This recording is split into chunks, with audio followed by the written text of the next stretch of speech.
It started with a sneeze so violent that the sentry outside the mess tent thought a grenade had gone off. A half-dozen German prisoners ducked under the wooden table, and one of them, an ex-Wehrmacht corporal named Franz Becker, shouted, "Chase, they're shelling us again," before realizing that the explosion came from Private Tom Harlan's nose. The American guard, wiping laughter from his eyes, raised a hand and said, "Relax, boys, that's just Kansas pollen." It was June 1944, weeks after D-Day, and Becker, who had been captured outside St. Lo, could not decide whether the Americans were geniuses of deception or simply mad. They had shipped him and dozens of other prisoners across the Atlantic to this strange, dusty camp in Oklahoma, where barbed wire shimmered in the sun and the guards smiled as if war was only a minor inconvenience. That morning the prisoners had marched to breakfast expecting the usual watery coffee and stale bread, but instead found a silver tub filled with something white and cold. "Eyes," whispered Otto Klein, a lanky 20-year-old from Bremen who'd been a baker's apprentice before the war. Becker watched in suspicion as Harlan scooped the stuff into tin bowls. "Ice cream," Harlan announced proudly. "Vanilla, ice cream." The Germans stared as if he had offered them gold. "Ice cream," Otto repeated, his tongue awkward with the English word. Then he took a cautious spoonful and his eyes widened in disbelief.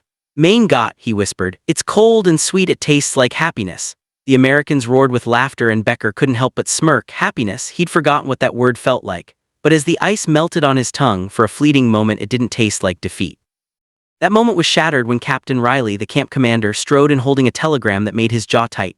"Men," he said, eyes sweeping across the tables, "we've got word that German U-boats are sighted near the coast again. Washington wants every POW accounted for, no exceptions." The mood shifted instantly, guards straightened, the easy laughter died. Becker felt his stomach knot. For all the jokes and baseball games, this was still war.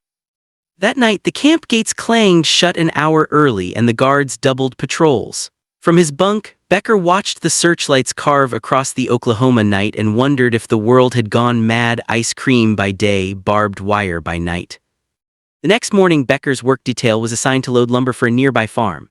It was supposed to be easy supervised labor, 5 German prisoners, 2 American guards, but what began as a quiet truck ride became something more when Private Harlan, still grinning from the day before, pulled a small glass bottle from his pack and held it up like a treasure. "You ever seen this?" he asked. "Coca-Cola." Otto blinked. "Coca-Cola," Harlan said. "Best thing on God's green earth."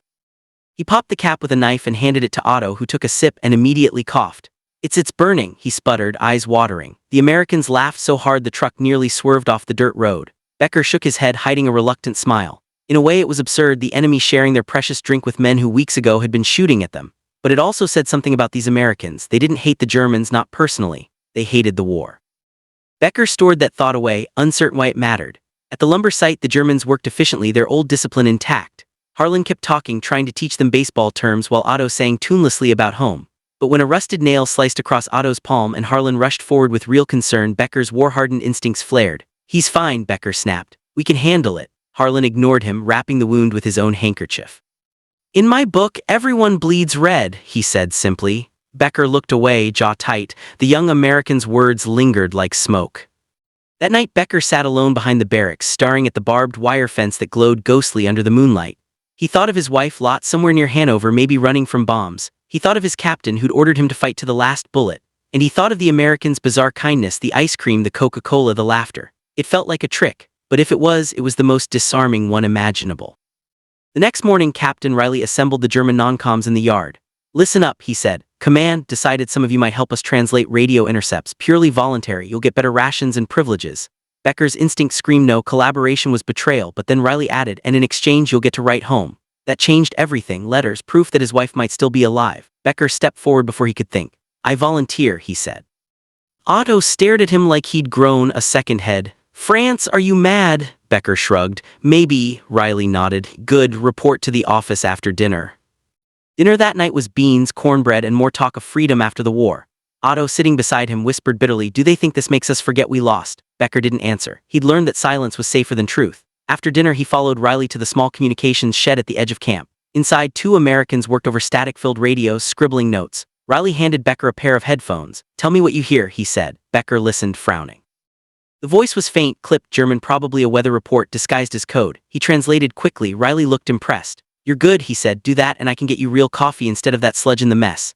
Becker allowed himself a wry smile. "You Americans fight with food," he said. Riley chuckled. "Better than dying hungry." As Becker left, he passed another guard reading a comic book under a lamp. It was Superman, a man who could fly, wearing red and blue, saving the world. Becker thought about it for a long time before sleep claimed him. Maybe, he mused, every country needs a story to believe in. Germany had the Reich, America had Superman.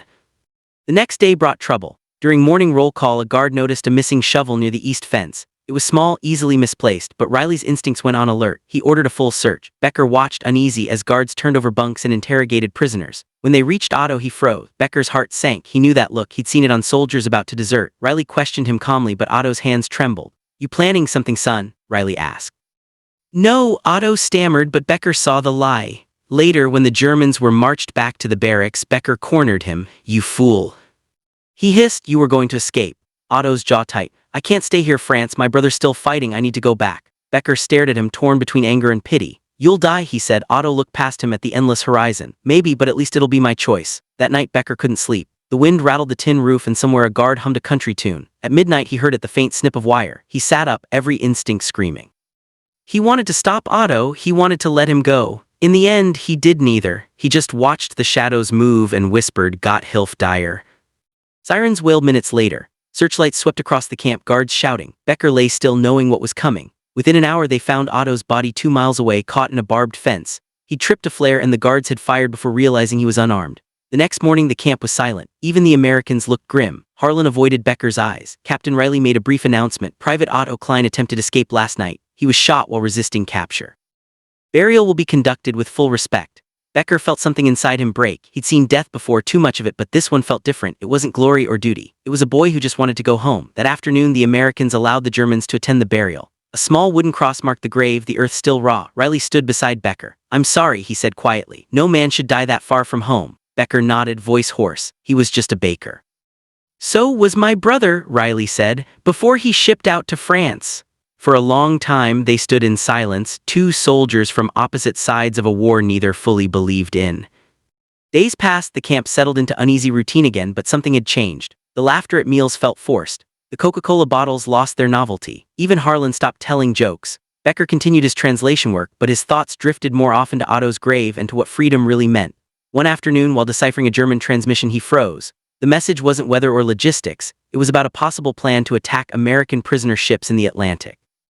If it was real, hundreds could die. Riley noticed his hesitation. "What is it?" Becker swallowed hard. "It's bad," he said. "An attack on your transports, maybe within a week." Riley's eyes hardened. "You sure?" Becker nodded. "Yes." The captain leaned back, thinking, "You understand what this means. If this checks out, you've just saved American lives." Becker said nothing. He wasn't sure if that made him a hero or a traitor. When he returned to the barracks, the other prisoners noticed his shaken expression. "What did they make you do now?" one of them sneered. Becker ignored him, but inside he wondered the same thing. That night lightning split the sky over Oklahoma, thunder rolling across the plains like artillery. Becker lay awake, remembering Otto's laughter, his dreams of home, his last desperate dash for freedom. He wondered if he would ever see Germany again, or if he even wanted to. Somewhere beyond the storm, a train whistle echoed, lonely and distant. The next morning, Riley summoned him again. "That transmission you translated, command confirmed it. You were right. Navy intercepted the U-boat signal in time. They're calling it a major intelligence success." Becker blinked. "So I've helped the enemy." Riley shook his head. "You helped save lives, that's what matters." He handed Becker a letter. This came through the Red Cross from Hanover. Becker's breath caught. The handwriting was Lot's. His hands trembled as he opened it. She was alive, scared, hungry, but alive. She wrote about their little garden, about rumors of Allied bombings, about praying for his safety. Becker's eyes blurred. He didn't notice Riley watching quietly, then saying, "War's hell, Becker, but sometimes hell gives you small mercies." Becker nodded, unable to speak. As autumn crept over the plains, the camp settled into a strange rhythm again. The guards organized baseball games, and sometimes when no one was looking, Germans and Americans played together. The first time Becker held a bat, he felt ridiculous, but when he hit the ball clean over the fence, the Americans cheered, and for one absurd moment he felt like part of something bigger than sides. But war had a way of intruding. One day a truck arrived carrying new prisoners, SS men, hard-eyed and silent. They looked at Becker's work detail with contempt. "Collaborator," one hissed. Becker stared back unflinching, but he could feel the threat simmering. That night his bunk was slashed, a crude warning carved into the wood, Schwein. The next morning he reported it to Riley, who frowned. "We'll keep an eye on them," he promised, but Becker knew eyes wouldn't stop knives. He began sleeping with a sharpened spoon under his pillow, the irony not lost on him. A soldier turned prisoner, now guarding himself from his own countrymen. The camp's mood darkened. Rumors spread of Germany's defeats, of cities reduced to rubble, of Hitler's madness tightening its grip. The SS prisoners sneered that the Americans were lying, but Becker saw the fear in their eyes. Then one day a truck rolled in carrying something no one expected: Christmas supplies. Ice cream again, Coca-Cola, even a phonograph. Captain Riley gathered everyone, guards and prisoners alike, in the yard. "We're all stuck out here together," he said. "So we might as well remember we're still human." The band began to play Silent Night, first in English, then softly. The Germans joined in with Still Nacht. The sound carried across the wire, fragile and pure. Becker sang quietly, his voice cracking on the last verse. When it ended, Harlan raised a Coke bottle and said, "To peace whenever it decides to show up." Even Becker smiled at that. For the first time in years, hope didn't feel impossible. But when the lights dimmed and everyone drifted back to the barracks, Becker noticed one of the SS men watching him from the shadows, expression cold and calculating. He turned away, but the unease lingered. War, he realized, wasn't done with him yet, not by a long shot. And as the wind swept through the camp, rattling the wire and carrying the faint echo of laughter and song, Becker thought of ice cream melting in the sun, of Otto's grave, of letters written across oceans, and of choices that blurred the line between enemy and friend. Somewhere in the distance, thunder rolled again like a warning. And for the first time, Becker wondered not if he would survive the war, but what kind of man he would be when it finally ended. By dawn, the Oklahoma air carried the sharp bite of winter, frost clinging to the barbed wire like pale fire. And Becker woke to the sound of boots crunching outside the barracks. 2 guards dragged a coughing prisoner toward the infirmary while Captain Riley barked orders, his voice clipped with fatigue, and Becker knew before anyone said a word that something had gone wrong again. The SS men had been stirring trouble all week, whispering about true loyalty, stealing food, spreading rumors that Germany had developed new secret weapons that would turn the war around. Some of the older Wehrmacht soldiers wanted to believe it, but Becker didn't. He'd seen enough to know the Reich was bleeding out. Still, hope, false or not, was contagious, and the camp had grown tense with quiet defiance. Over breakfast, Becker noticed one of the SS men, a scar-faced sergeant named Kraus, glaring at him from across the mess. Kraus had the cold, polished look of a man who never doubted his cause, and when he smirked, Becker felt the unspoken challenge. The Americans, oblivious or pretending to be, served them eggs and even small cups of hot cocoa, as if goodwill could dissolve ideology. Private Harlan tried a joke, something about how even prisoners got better meals than he did, but no one laughed this time. Becker finished eating in silence, the clink of spoons against metal trays louder than conversation. After breakfast, he went to his translation post in the communications shed, where Riley was waiting, reading a report that looked like it had aged him 10 years overnight. "Berlin's burning," the captain said flatly. "Allied bombers flattened most of it last week. Some of your people are saying the Führer's gone mad, hiding in a bunker." Becker's chest tightened, not in patriotism but in dread. "Then it's nearly over," he said quietly. Riley nodded, eyes tired. "Yeah. But that's when men do desperate things." Outside, the day dragged like slow thunder. Becker could feel something shifting in the camp, a pulse under the calm. The SS men had started organizing secret meetings at night, and Becker caught snatches of talk about honor, escape, and taking back control. He reported it discreetly to Riley, but the captain hesitated. "If I clamp down too hard, it'll look like we're punishing all of you," Riley said. "I need proof." Becker understood, but it gnawed at him. That night when the barracks lights went out, he lay awake listening to low murmurs and the faint scrape of boots moving where they shouldn't. Then came a whisper near his bunk. "You should remember where you came from," Kraus said, voice like gravel. Becker didn't open his eyes. "I remember," he said. "That's why I'm still alive." Kraus chuckled. "Alive maybe, but not a man anymore." The words lingered after he left, poisonous and heavy. Becker couldn't sleep. He thought of Otto again, of the line between survival and surrender, and wondered if perhaps Kraus wasn't entirely wrong had he traded his soul for comfort. The next morning brought a distraction. An American truck rolled in carrying new supplies and, bizarrely, a film projector. Riley announced a morale evening. Both guards and prisoners could watch a Hollywood movie in the mess hall. "If we can't stop the war," he said, "we can at least stop hating each other for 2 hours." The film was Casablanca. Becker watched from the back of the room, half in shadow, as Bogart and Bergman played out their doomed romance. When the line came, "We'll always have Paris," he saw several prisoners wipe their eyes, even Kraus shifting uncomfortably. Becker realized something then. Stories could disarm men in ways guns never could. After the movie, Harlan handed out small paper cups of Coca-Cola, and though the Germans accepted them with stiff courtesy, something like laughter returned to the room for a moment. But when the lights came on, Becker saw one thing that chilled him: the SS men slipping quietly away toward the fence. He didn't move at first. Maybe he was tired of choosing sides. Then he saw the glint of metal, a shovel, a wire cutter, and his body moved before his mind caught up. He bolted outside, shouting for the guards. "They're escaping!" Floodlights snapped on, alarms blared, chaos erupted. The SS men scattered like shadows, gunfire cracking across the frozen air. When it was over, one guard was down, another wounded, and 2 of the SS men lay dead near the fence. The others vanished into the darkness. Riley found Becker minutes later, chest heaving, face pale under the searchlights.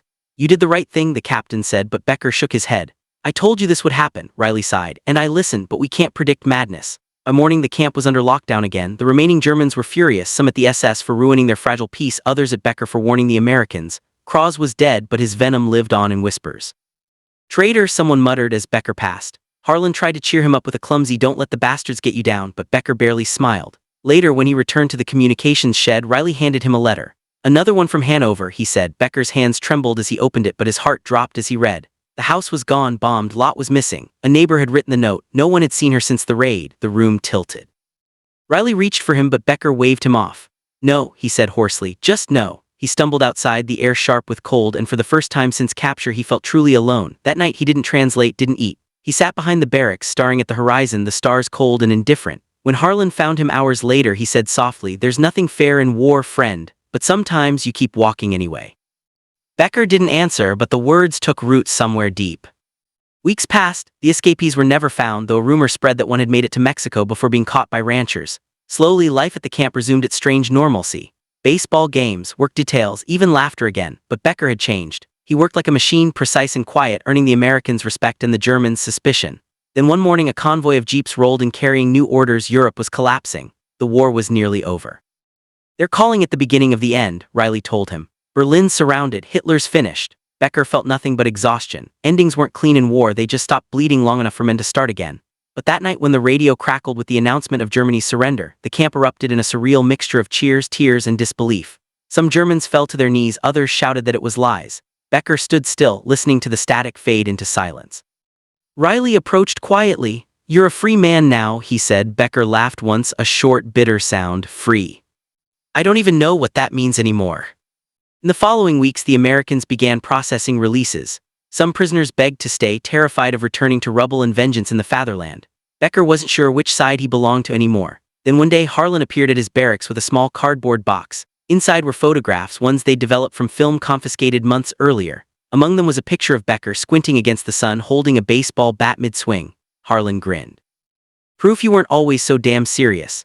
Becker looked at the photo for a long time. It felt like seeing someone else, a man caught between two worlds. "Keep it," Harlan said. "You'll need something to remind you we weren't all bad." Becker nodded, tucking it into his coat. That night Riley called him to his office. "I pulled a few strings," he said. "There's a ship leaving for Europe next week, but there's another option. You can stay, work the farms until civilian passage opens.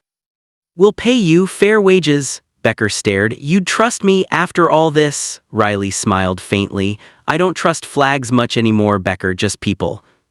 The offer haunted him for days. Leaving meant facing what was left of his home if anything remained. Staying meant exile, perhaps forever. The camp felt quieter now, the barbed wire less threatening, almost like part of the landscape. Becker found himself walking the perimeter one evening, stopping at Otto's grave. Someone had left wildflowers there, probably Harlan. Becker knelt, pressing a hand against the cold wooden cross. "You wanted to go home," he whispered. "Maybe you were right." As he stood, he saw movement near the gate, two men arguing softly, one in an American uniform, the other a German prisoner. He moved closer and froze. The prisoner was from the SS group, one of those who disappeared weeks ago. Becker caught the faint glint of a knife in the man's hand. Without thinking, he shouted, "Riley!" The guard turned, startled, as the SS man lunged. The knife flashed, cutting across the soldier's arm before Becker tackled the attacker to the ground. They struggled in the dirt, fists and boots colliding, the air thick with rage and fear. Finally, Becker slammed the man's head against a rock. The body went still, blood trickled into the dust. When Riley arrived, breathless, Becker stood over the corpse, chest heaving. "He came back," he said simply. Riley nodded grimly. "Looking for revenge, maybe." He looked at Becker, eyes filled with something like sorrow. "Seems the war doesn't want to let you go."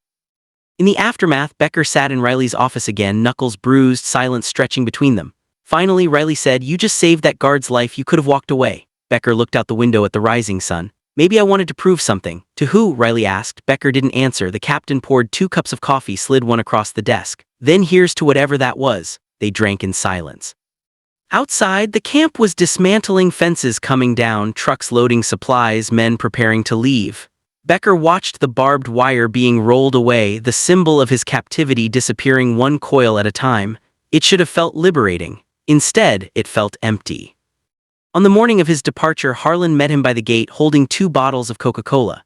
"For the road," he said, grinning. "You might even miss this stuff." Becker chuckled softly. "I doubt it." They shook hands, firm and quiet. "Take care, France," Harlan said. "Maybe one day we'll both stop dreaming about this place." Becker nodded. "Maybe." As the truck rumbled toward the train station, Becker looked back once. The camp was shrinking in the distance, the fences gleaming in the sunlight like old scars.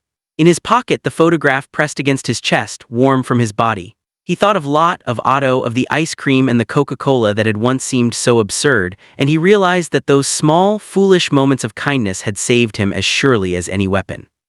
But as the truck passed the last bend, he noticed something strange, a dark column of smoke rising from beyond the hills far from the camp.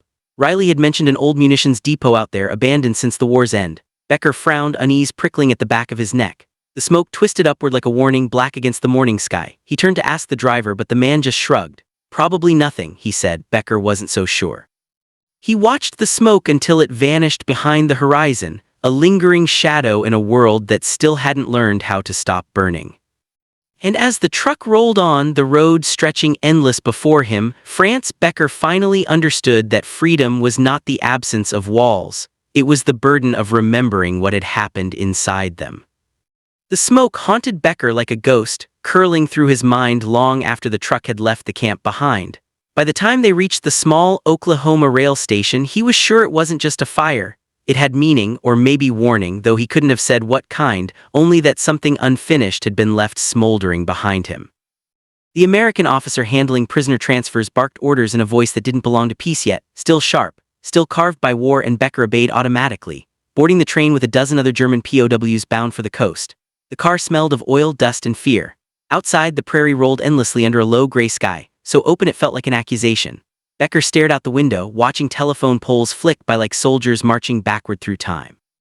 He should have been relieved. The war was over, his captivity done. But instead there was only unease, like a string pulled too tight inside him. Hours later, the train stopped for refueling near a small town called Chekata. The guards let them stretch their legs, and Becker wandered toward the edge of the platform where a group of children stared at the Germans as if they were animals in a zoo. One boy, no older than 10, stepped forward and offered him a piece of chewing gum.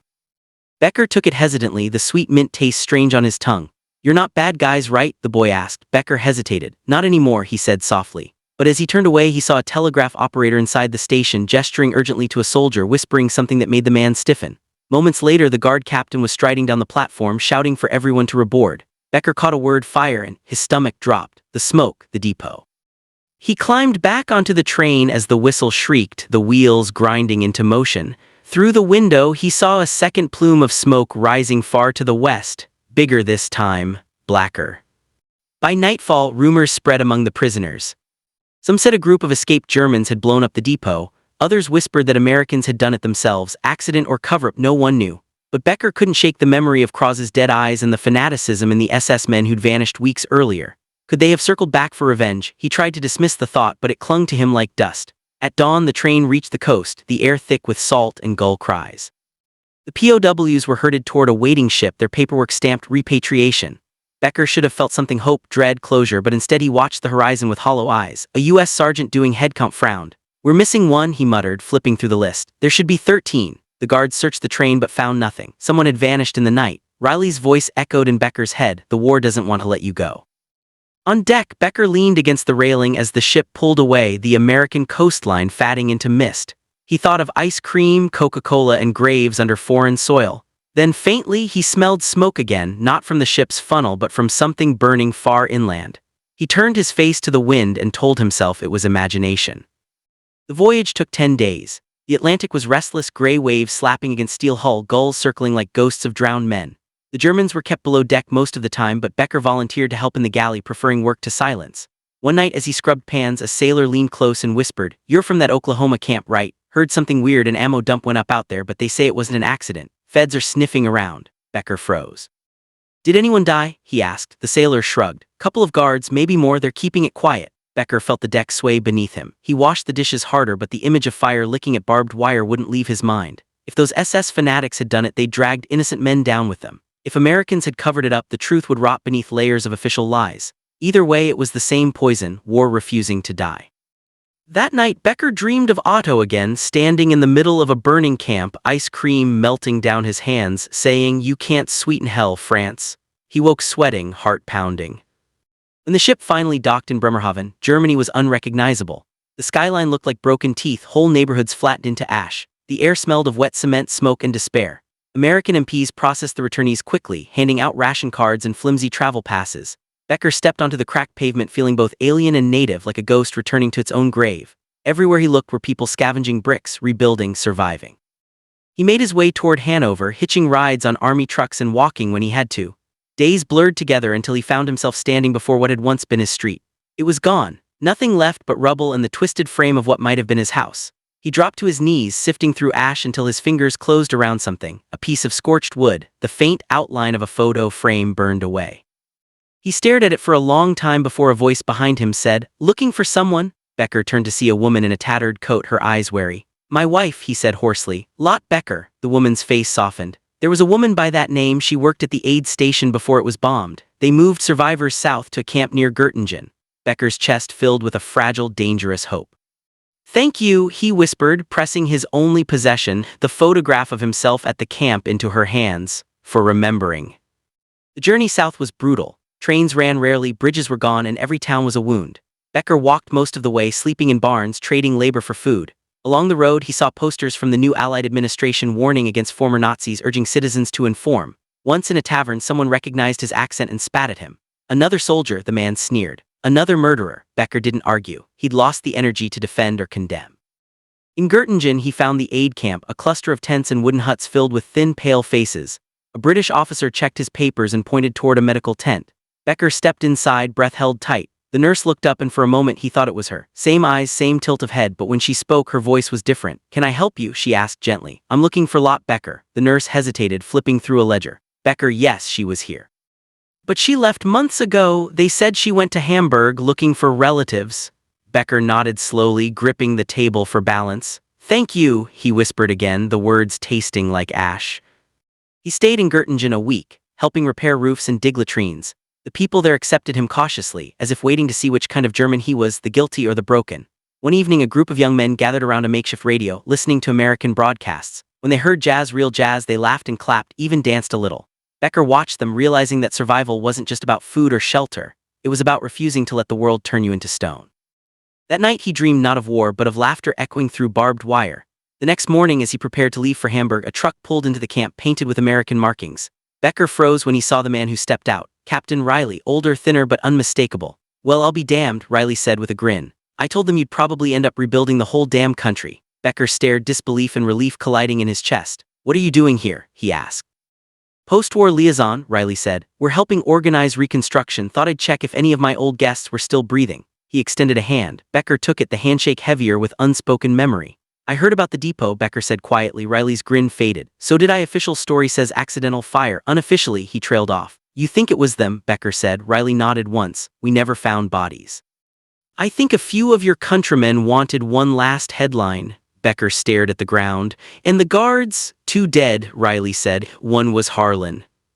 The words hit like a bullet. Becker turned away, his throat closing. He didn't deserve that." Riley's voice softened. "None of us did." They stood in silence, 2 men tethered by a war that refused to end. Finally, Riley said, "Listen, Becker, I could use a man like you. You speak both languages, you know both sides. We're setting up a civilian liaison office in Hamburg. Help us find missing persons, rebuild records. You'd be doing something that matters." Becker hesitated. "An American job?" Riley shrugged. "A human one." Becker looked toward the horizon where the sky glowed faintly over the ruins. He thought of Lot somewhere out there, maybe alive, maybe gone. "All right," he said finally, "but only until I find her." Riley smiled faintly. "Fair deal." They reached Hamburg 2 days later, the city still smoldering from old fires. Becker threw himself into the work, tracking displaced families, translating testimonies, helping rebuild the registry of the dead and the missing. It gave him purpose, a fragile scaffolding to hold up the weight of loss. But at night, when the streets quieted and the river shimmered under the broken bridges, he couldn't stop thinking about the depot, about Harlan's laughter, about the black smoke curling into the sky. Then one evening, a courier handed him a sealed envelope, no return address. Inside was a single photograph, grainy, taken from a distance.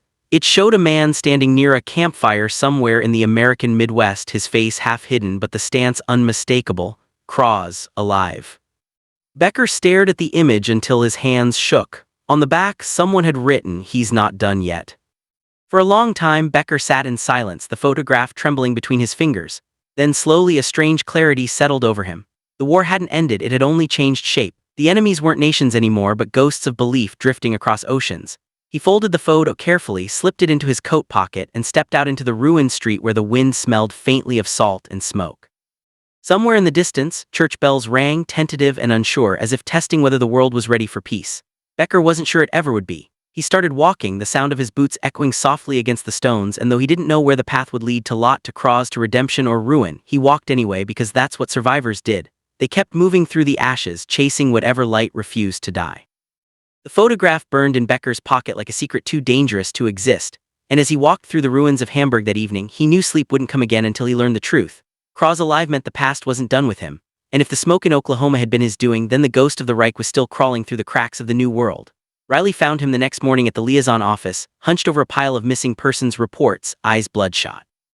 "You look like hell," Riley muttered, handing him coffee. Becker slid the photo across the desk. Riley studied it, his jaw tightening. "Where'd you get this?" "Someone left it for me," Becker said. "No name, no message, just this." Riley exhaled slowly. "That's impossible. We've had intel that some SS officers slipped out through what they're calling the Ratlands. South America, Spain, maybe even the States, but Cross, he's supposed to be dead." "He's not," Becker said, voice low. "And if he's alive, he has help." Riley rubbed his temples. "Jesus Christ, you think he's part of something bigger?" Becker's eyes met his. "I think he's starting another war." Riley stared for a long time, then stood abruptly. "Come with me," he said. They left the office and drove through the shattered streets to the Allied command building. Inside, Riley led him to a small intelligence unit manned by Americans and a few British officers. Maps of Europe covered the walls, with red pins marking known escape routes. "These bastards have been slipping out under our noses," one officer growled. "Priests, smugglers, old Nazi loyalists helping them move through Austria into Italy, then across the ocean. Some even get new papers under American noses." Riley dropped the photograph on the table. "Meet Franz Becker, he knew Cross personally." The room went quiet. "You think you can id him if we find him again?" Becker nodded once. "I'll never forget that face." For weeks, Becker and Riley worked side by side, tracing faint leads, rumors of a Professor Karl Brenner teaching chemistry in Argentina, a Major Klaus Braun working on ships in New Orleans, all aliases that dissolved into air. Then one night, Becker returned to his small rented flat to find the door slightly ajar. Inside, everything looked untouched except for the photo. It lay on his table, moved, and beneath it, a single bullet casing. No note, no sound, just a warning. Becker sat down heavily, every instinct screaming. Someone was watching. The next morning he told Riley, who cursed under his breath. "We're not the only ones hunting him," Riley said grimly. "Someone else wants him silenced." They doubled their efforts. Becker began traveling Berlin, Frankfurt, Munich, speaking with ex-soldiers, priests, smugglers, anyone who might have seen Cross. Most shook their heads. A few whispered things they shouldn't have known, that some SS officers were working for the Americans now, feeding them intelligence about the Soviets, that deals were being made in shadows. "You think he's one of them?" Riley asked as they rode a military truck through rain-slick roads toward Bavaria. Becker didn't answer for a long time. "If the Americans made a deal with him," he said finally, "then the war never ended, it just changed names." In Munich they met an old Wehrmacht colonel running a tavern out of the ruins of a bombed-out church. Becker bought him schnapps, and after 3 rounds the man leaned close. "You're looking for ghosts," he slurred.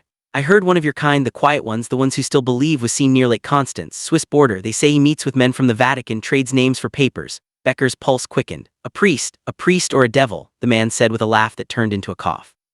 2 days later, Becker and Riley were on a truck headed south. The roads narrowed into mountains, the air thin and cold. They reached a small village at dusk where the church bell rang weakly through the mist. Becker entered the chapel alone, the smell of incense and damp stone heavy in the air. A priest knelt at the altar whispering prayers. When he rose, Becker's heart stuttered. The man was older, thinner, but unmistakable. Cross. For a moment Becker thought he was dreaming. Then Cross turned and their eyes met. Neither spoke. Then Cross smiled faintly, the same cruel smile Becker remembered from the camp. "France," he said softly, as if greeting an old friend. "You made it home." Becker's hands trembled. "You're supposed to be dead," Cross chuckled. "So are many men who walk the earth now. Death is a bureaucrat, slow and blind." "Why did you do it?" Becker demanded. "The depot, the guards, Harlan." Cross's eyes glittered. "Collateral. The Reich may have fallen, but the idea survives. The world will need men who understand power when the next war begins. And it will, Becker, it always does." Becker took a step forward, fury breaking through fear. "You murdered innocent people." Cross tilted his head. "And you think you did? We both served the same machine, only you learned to smile for your captors. You ate their ice cream, drank their Coca-Cola, and now you fetch their papers. Tell me which of us truly betrayed Germany." Becker's voice cracked. "I'm trying to make things right." "There is no right," Cross said calmly. "Only winners and bones." He turned to leave, but Becker lunged, grabbing his coat. The 2 men struggled, crashing against a pew. A shot rang out, Riley bursting through the door, gun drawn. Cross staggered back, clutching his side, but instead of falling, he laughed. "Too late," he rasped. "You think killing me ends it? There are hundreds more." Blood dripped from his mouth. "America feeds them now." Then he collapsed, still smiling. Becker knelt beside him, shaking as Riley lowered his weapon. "He was right," Becker whispered. "It's not over." They buried Cross in an unmarked grave behind the church. No ceremony. No words. Riley stood in silence for a long time before saying, "We'll report it as an arrest gone bad." Becker nodded, numb. But when they searched Krause's room, they found a leather satchel filled with coded documents and a small metal case stamped with the Reich's eagle inside, a list of names. German scientists, officers, engineers, all marked relocated. Many of the destinations were American bases. Riley's face went pale. "Christ, Operation Paperclip," he muttered. "What?" Becker asked. "It's an American project. They're taking the scientists, using them against the Russians." Becker stared at him in disbelief. "You're recruiting them." "I don't like it either," Riley said. "But orders are orders." Becker's stomach turned. "So Krause was right." Riley met his eyes. "Don't you dare say that." But Becker could see it, the quiet guilt behind his friend's anger. They burned the papers that night, but Becker pocketed the photograph again, unable to let it go. Back in Hamburg, the reconstruction work continued, but something had shifted. Becker saw American officers walking with former Nazi engineers, shaking hands, smiling for cameras. The world was moving on too fast, too clean. Riley drank more, slept less. "They're making me transfer to Berlin," he told Becker one night. "New assignment, Intelligence Division." Becker nodded. "I'll stay here, fine lot." Riley hesitated. "You sure? Things are getting complicated." Becker smiled weakly. "They always are." They shook hands one last time and Riley left. Weeks passed. Then one morning Becker received a telegram. "Riley missing. Stop. Berlin investigation halted. Stop. Be careful. Stop." Becker felt the floor tilt beneath him. He looked again at the photograph, at the faint outline of the American truck behind Krause in that old image. And then he saw it, barely visible but there, the marking of a U.S. Army intelligence unit. The realization hit like ice water. Krause hadn't escaped America, he'd been working for them. The explosion, the photograph, the list, it was all part of something bigger, darker, stretching across both sides of the ocean.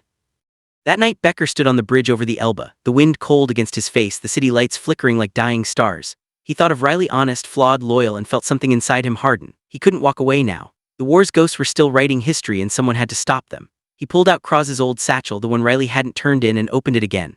Inside the lining, hidden behind a false seam, he found another envelope. American letterhead. Stamped confidential, and one name, Project Valkyrie 2. Becker stared at it, the pieces falling into place. Whatever this was, it wasn't over, not even close. He turned away from the river, the photograph still in his pocket, and started walking toward the train station. The night smelled faintly of smoke again, but this time he didn't flinch. The fire had come full circle, and he was ready to follow it wherever it led, into the ruins, into the secrets, into the heart of the new war that no one dared to name. The snow fell in thick, silent sheets over Berlin, softening the ruins into a ghostly white shroud. And as Franz Becker stepped off the night train, he felt as though he were walking into a graveyard that had forgotten its dead. The city was divided now, a fractured heart beating under the weight of new flags and new lies, and somewhere in its maze of rubble and ambition, Project Valkyrie 2 was alive, breathing through the cracks of victory. He wore an American overcoat and carried Krause's satchel like a weapon, the hidden letter with its cold typewritten words folded against his chest. The instructions inside had been clear. Berlin Station, contact Adler, present authorization code Echo 7. Becker didn't know who had written it, or why his name appeared on a list of civilian contacts, but something in his gut told him that following this thread would either give him the answers he needed, or kill him before sunrise. The city was crawling with soldiers from every side, Americans in jeeps, Russians on patrol, British trucks rumbling through mud, and every checkpoint demanded papers, cigarettes, or silence. Becker moved like a shadow, eyes down, heart steady. He reached the American sector near Tempelhof just before curfew and slipped into an abandoned apartment where Riley used to stay during missions. Dust covered the floor, but the smell of stale whiskey lingered. On the table, as if left there for him, sat a single envelope with his name scrawled in familiar handwriting, France. His hands shook as he opened it. Inside, a note: "If you're reading this, they know. Valkyrie 2 isn't what we thought. Don't trust anyone in uniform. They made a deal with the devil and now he wears our badge." Our Becker's breath caught. Riley alive or had been recently. He turned the paper over and saw an address scrawled hastily, Unter den Linden 37, midnight. At 11:40 p.m. Becker left the flat and walked through the ruins. Snow muffled everything, the distant hum of engines, the bark of orders, the slow pulse of a city stitched together by fear. Unter den Linden looked like a skeleton of its former self, elegant facades cracked open like old wounds. Number 37 was half destroyed, the sign of a former bank still clinging to its blackened wall. Becker stepped inside, gun in hand, the beam of his small flashlight cutting through dust. The air smelled of oil and rot. "Riley," he whispered. The echo answered him, then faintly a voice closed the door. Becker. He turned and saw a man step from the shadows, limping, face gaunt but unmistakable. "Riley, you son of a bitch," Becker breathed. Riley gave a weak grin. "Miss me?" Becker crossed the room and gripped his shoulder. "You're alive." "Barely. They tried to kill me when I got too close. Paperclip Valkyrie 2, it's all the same monster." "What is it?" Becker demanded. Riley looked at him with haunted eyes. "They're not just moving scientists, France, they're moving experiments, weapons, the same research the SS ran in camps now under US funding. They call it containing the Soviet threat, but it's just the same madness with a new flag." Becker felt the floor tilt beneath him. "You're sure? I saw the files," Riley said, pulling a folder from his coat. Human trials, chemical tests, some of those men, they were yours from Oklahoma. They vanished before repatriation. They weren't sent home, France, they were taken. For a long moment, Becker couldn't speak. The images flashed behind his eyes, laughing soldiers eating ice cream, men building baseball fields behind barbed wire, promises of decency, and now he saw the rot underneath, the lie that peace had been built on. Where are they keeping them? He whispered. Riley hesitated. Tempelhof, underground labs beneath the old hangars. I was going to burn it down, but, he gestured to his leg.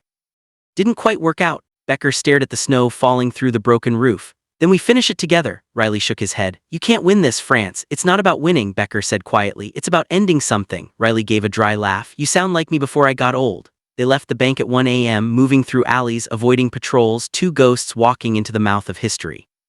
Tempelhof loomed ahead, a monstrous half-moon of concrete and steel, its runways buried in snow.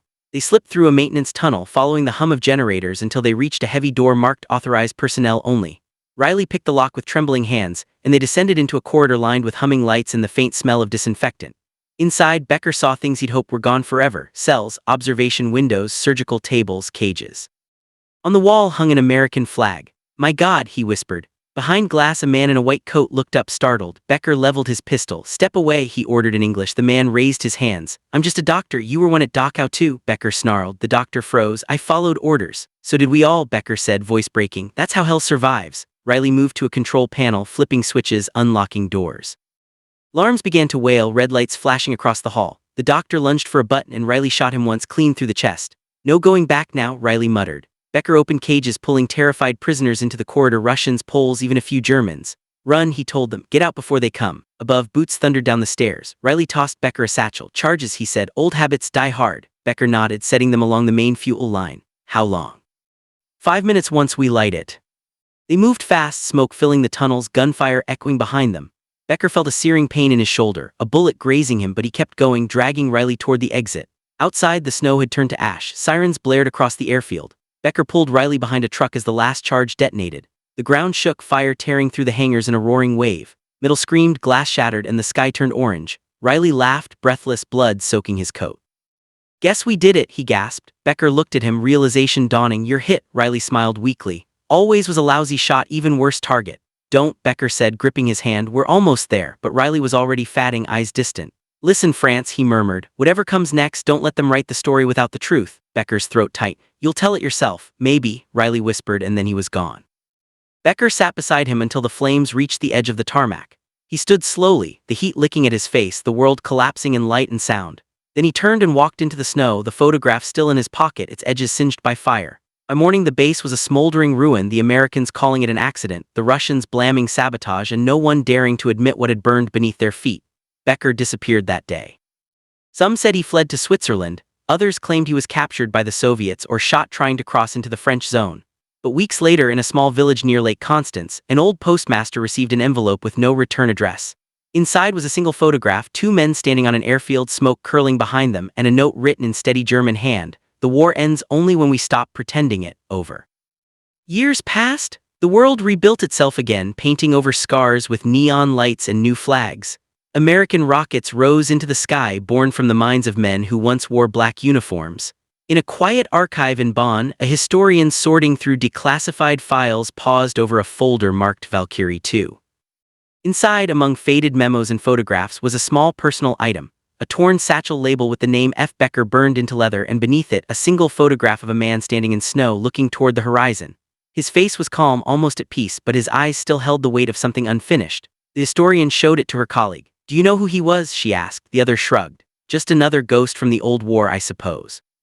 She studied the picture a moment longer, then slipped it back into the folder, unaware that in another part of the world, across an ocean, a fire still burned quietly in secret files and whispered names, waiting for someone to notice the smoke again. And somewhere, whether in memory or in the spaces between history's lies, France Becker kept walking through the snow toward a world still pretending to be at peace, carrying with him the last truth no one wanted to hear. That every war, no matter how it ends, leaves behind a generation who can taste ice cream and Coca-Cola and still remember the smell of burning.